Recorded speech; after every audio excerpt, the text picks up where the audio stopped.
Welcome back, student. Now, today we'll discuss on performance and capacity of a VCR plant, means vapor compression refrigeration plant. In the previous lecture video, already we discussed that in refrigerant plant or refrigeration cycle there are two types. One is VAR, another is VCR, means vapor absorption refrigeration, another is vapor compression refrigeration cycle. In case of vapor compression refrigeration cycle, we know that in case of vapor compression refrigeration cycle, refrigeration are basically compressed. Okay, but in case of VR, vapor refrigerant, that is basically absorption and heated. Okay, so there are main difference between VCR and VR, that there are basically no mechanical energy required in case of VR to complete the cycle, but in case of VCR cycle, there are some usage of or require of mechanical energy to complete this cycle. Okay, so this is the main difference of VCR and VR. Now, as we already see that there are basically four components in VCR cycle.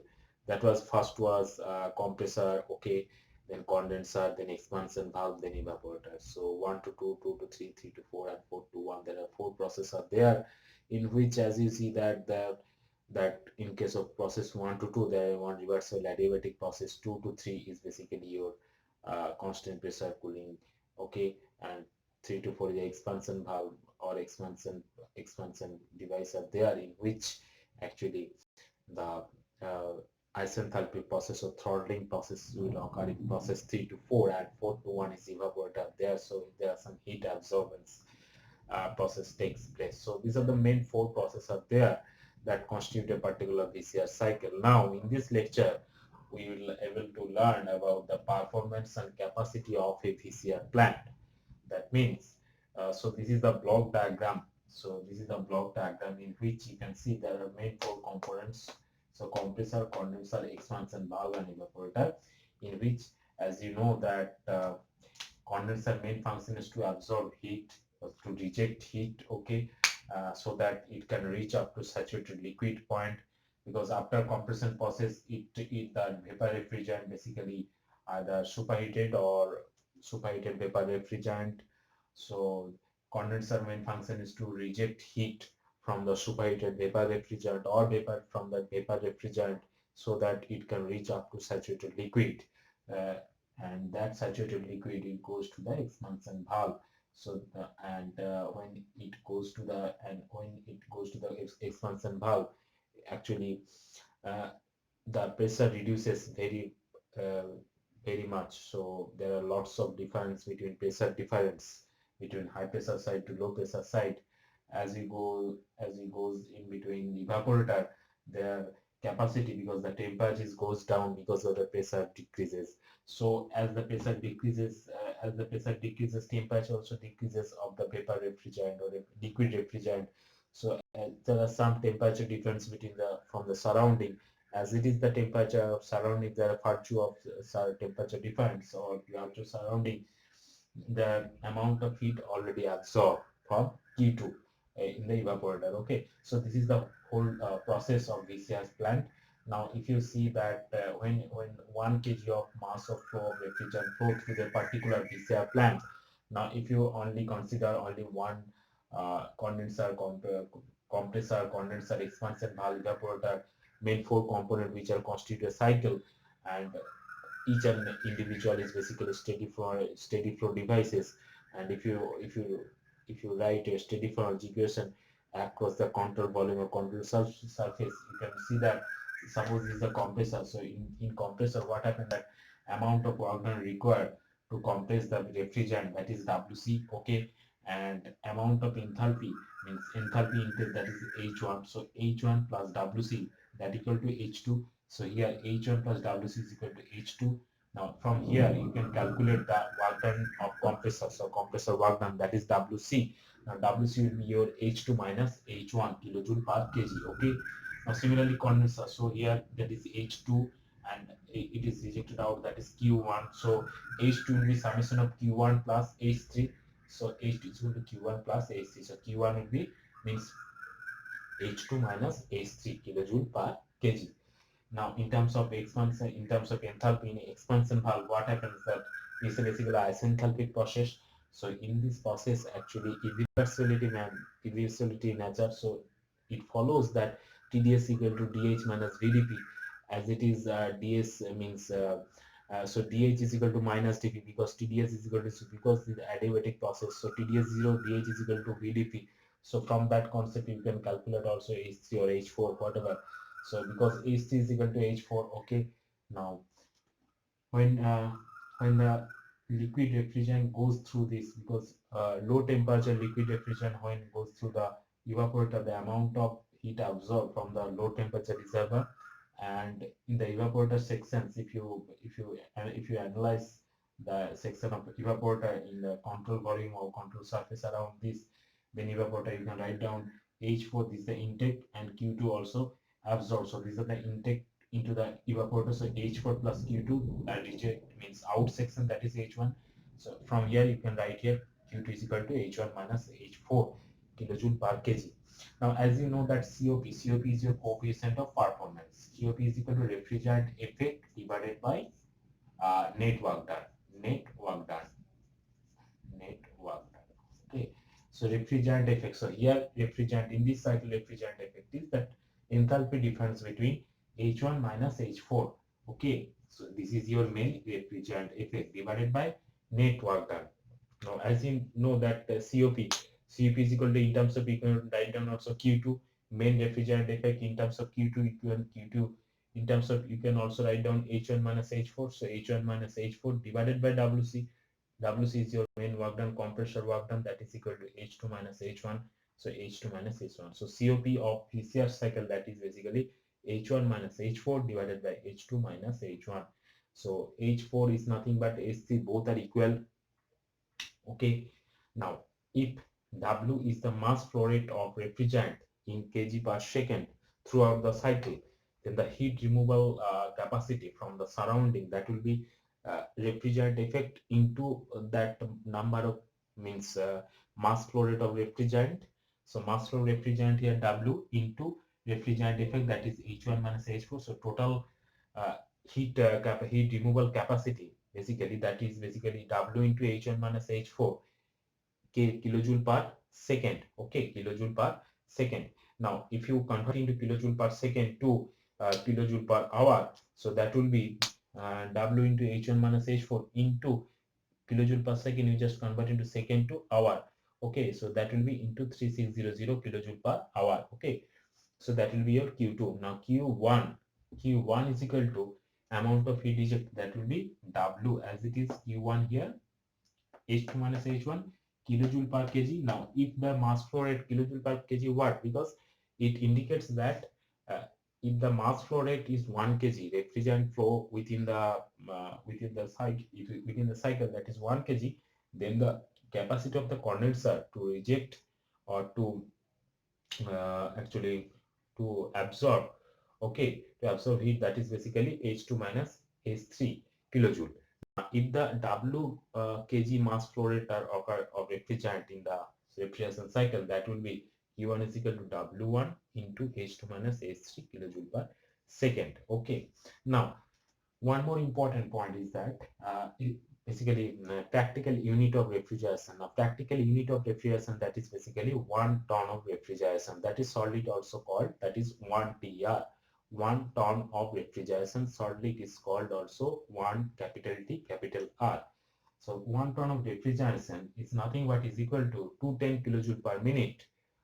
How it is come, we will discuss later. So 210 kilojoule per minute or 3.5 kilojoule per second, and this is the practical unit of RSA system.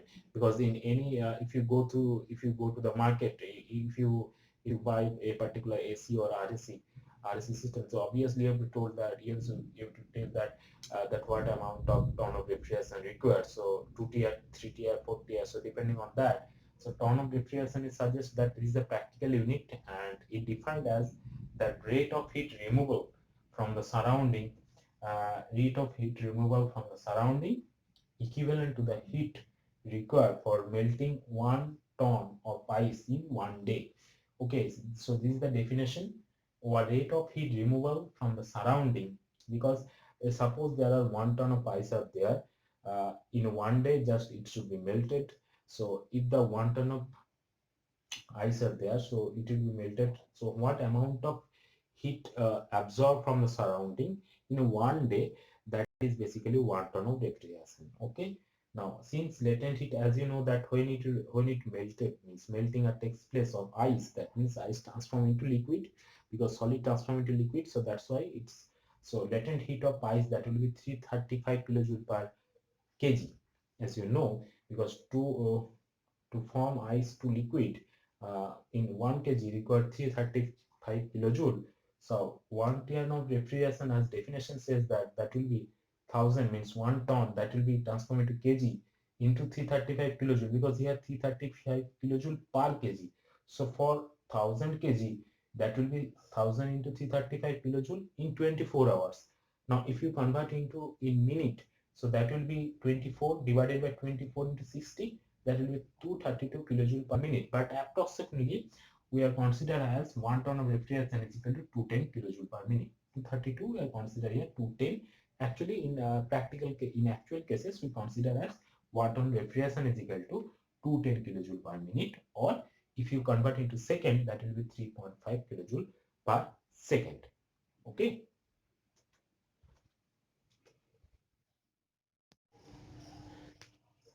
Now let's take a numerical on VCR cycle. And you already studied that what is VCR cycle and what are the process that a particular VCR cycle consists of and what are the components. Okay. Now the numerical that is that the temperature limit of an ammonia refrigeration system. So the temperature limit of an ammonia refrigeration system. Ammonia refrigeration system means that in a refrigeration cycle or refrigeration system, ammonia used as a refrigerant. Okay, ammonia used as a refrigerant, and the temperature, as you know, that refrigerant basically there are lots of refrigerant are there. Maybe ammonia, maybe water, ether. We already discussed on the next lecture video that what is refrigerant and what are the suitable properties should there to use as a refrigerant in the refrigeration cycle, and nomenclature and what are the different types of refrigerants. So all those things will be discussed in the next lecture video. Okay. Now the temperature limit of an ammonia refrigeration system are 25 degrees Celsius and minus 10 degrees Celsius. So in a VCR cycle, the temperature limit is given as like 25 degrees Celsius and minus 10 degrees Celsius.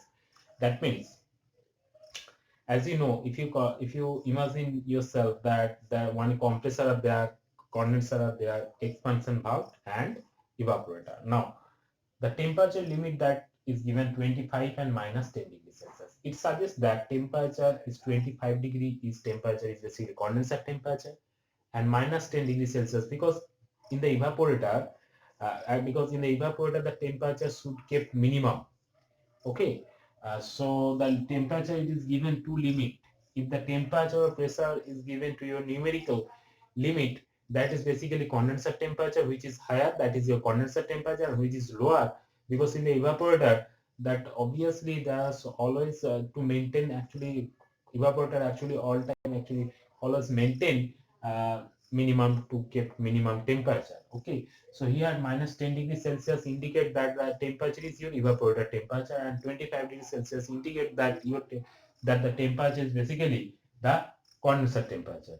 Now, as you know that the TS and PS diagram of VCR cycle, if you draw the TS and PS diagram, so you can see that there are 4 processes there, 1 to 2, 2 to 3, 3 to 4, and 4 to 1, and it represent, so temperature limit is given. Okay, now if the gas is dry at the end of compression, that means after compression means, as you know that the from process 1 to 2 is basically reversible adiabatic compression process takes place in the compressor.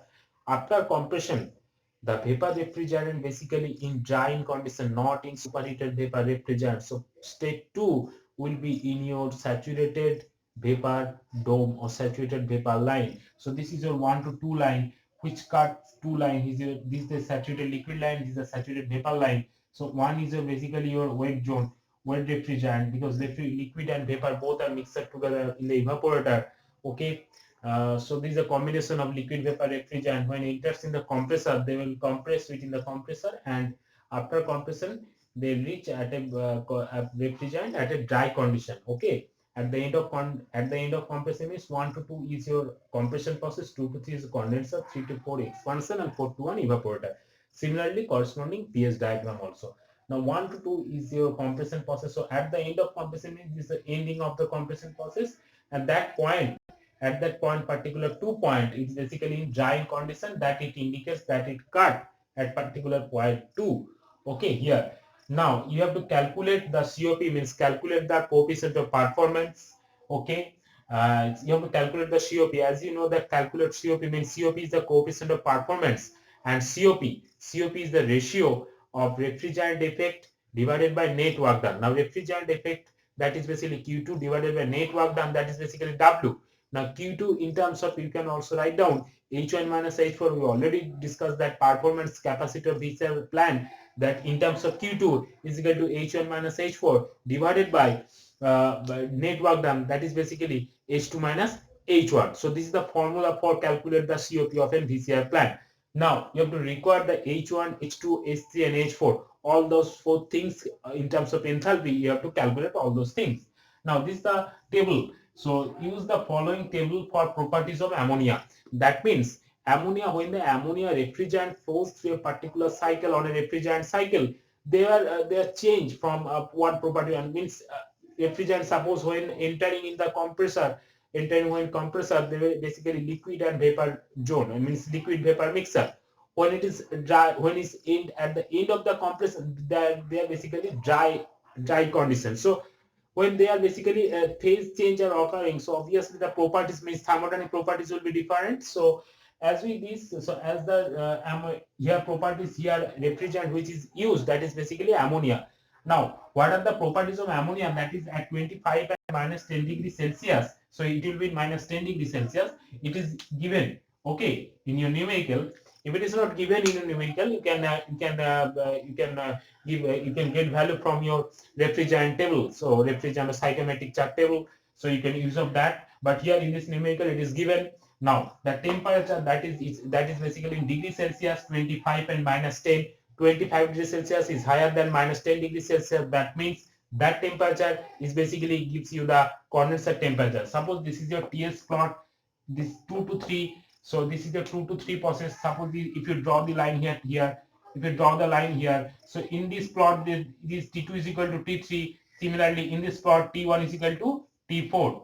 So T2 is equal to T3, and in this line, T1 is equal to T4.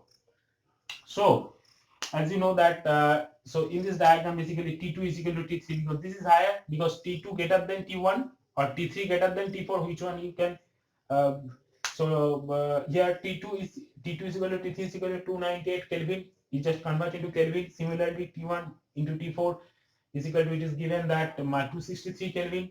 Similarly, corresponding these values, the value are given, means in this state, when the refrigerant flows into the condenser, means at this temperature, the flow properties and the refrigerant properties is given. Okay, so first of all, liquid heat means HF. Okay, so HF means heat in terms of, you can express as enthalpy. As you know, basically enthalpy is a heat substance, the amount of heat absorbed, amount of heat absorbed within the particular substance, a constant pressure process, that indicates the enthalpy. Now liquid heat at 25 degrees Celsius, that is basically given you HF3 is equal to HF4. Okay, so this is, as you know, this is a saturated liquid line. So this is the saturated liquid line, this is a saturated vapor line. So it cut in this point. So corresponding this point, it indicates HF3. So HF3 to 3 to 4 is basically expansion process. So throttling process, capillarity were there. So obviously the enthalpy is constant. So HF3 is equal to H4. You can write here 298.9 kilojoule per kg. Similarly, 1166.94. So that is your HFG 2. 2 suggests that this state 2, it is state 1, it is state 2. So HFG means latent heat at state 2. Latent heat at state 2, that indicate HFG at particular section 2, that will be 1166.94 kilojoule per kg. Okay. And liquid entropy also, as we suggest, liquid entropy means entropy at liquid condition, that is SF. So SF at particular, suppose is state 1, state 2, so state 2 means SF at state 2, that will be 1.1242. Okay, similarly we can write down also 135 HF1. It is given here. HF means liquid heat at state 1 means at this particular, because H1, because 135 is given corresponding minus 10 degrees Celsius, minus 10 degrees Celsius, that is T1, that is equal to T4. So that corresponding state is 1, that's why it is written here HF1. Similarly HFG1 and SF1. Now, so all these values you have to return from this table. Now, as you know, that process 1 to 2 is a compression process, and it's a reversible adiabatic process, and it's a entropy constant process. That means S1 is equal to S2. So S1 is equal to S2. So if you calculate S1, if you calculate S2, you can get the values here X1, because you have to calculate H1. Okay, from the properties of pure substance, you already calculate H is equal to HF plus X into HFG. X is your dryness fraction factor. Now you have to calculate the dryness fraction factor X. Now you know that S1 is equal to SF1 plus X into SFG. Now in terms of SFG, as you know, entropy is equal to ds is equal to dq by t. So in terms of dq, you can also write here dh, okay, by t. So here it is written as dh in terms of HFG1, because HFG it is given, so that's why written here in this form. Similarly, when you written S2, you can write here HFG2 by T2. So SF1 is value is given here, SF1 value is given. Similarly, X1 value is not, you don't know up to this. So HFG1, you can get values from here. T1 also it is given, that is minus 10 degrees Celsius. So 263. When you calculate H2 value, means in this dry lines, this is a saturated vapor line, means saturated means dry line. These are the saturated liquid. This is a saturated vapor line. So when after compression, when they reach actually after compression process in a drying condition, that means X is equal to 1. So here X is equal to 1. We assume that we not actually assume, but here X is equal to 1, because dryness fraction factor is X is equal to 1, means there is no liquid up there, only vapor refrigerant. Okay, so X is equal to 1 here. If you put here SF2 is equal to 1.12, from the properties of ammonia, from the table of properties of ammonia, you can get values. SF2 is equal to 1.12, and HFG is also 1166, and T2 is equal to 298. Okay, if you put this value, you can get 5.04. Now you know that is a 1 to 2 is reversible adiabatic process. In the reversible adiabatic process, entropy is constant, so that means S1 is equal to S2. If S1 is equal to S2, if you can do this, so you can get values in terms of X1 is equal to 0.91. Means dryness fraction at point 1, because before entering the compressor, the state of the refrigerant is basically dryness fraction with 0.91, right? Now, as you know, COP is equal to H1 minus H4 divided by H2 minus H1. So you know that HF3 is equal to H4. So in terms of H4, you can also write the expression in terms of COP, that is H1 minus H4 or HF3 divided by H2 minus H1, right? So you have to know the value of H1 and H2, because HF3 is equal to H4. You already calculate from this table, right? Now you have to calculate only H1 and H2. H1 is equal to HF1 plus, because 1 is basically in this step, so this is basically liquid vapor dome zone. So X are there, so you have to put these values of X. So that's why H is equal to HF1 plus X1 into HFG1. So in terms of X1, you can put here 0.91, and HFG1, you can put these values here. HFG1, that is 1297. The value of H1 will be 1316.26 kilojoule per kg. Now, similarly, H2 is equal to 2 is basically saturated, when you cut, that is basically dry saturated vapor zone. So dry saturated vapor, that means there is no liquid air present. So that means X is equal to 1. So that will be HF2 plus X2 into HFG2. So here X2 is equal to 1. Okay, because after compression, the refrigerant reach at drying condition, that means there is no liquid air present. So that's why we are consider here X is equal to, means X2 is equal to 1. So that's why HF2 plus HFG2. So you can get the value of H2, that will be 1465.84 kilojoule per kg. Now if you put all these values H1, H2, H1 and HF3 from here, you can get the values of COP. P.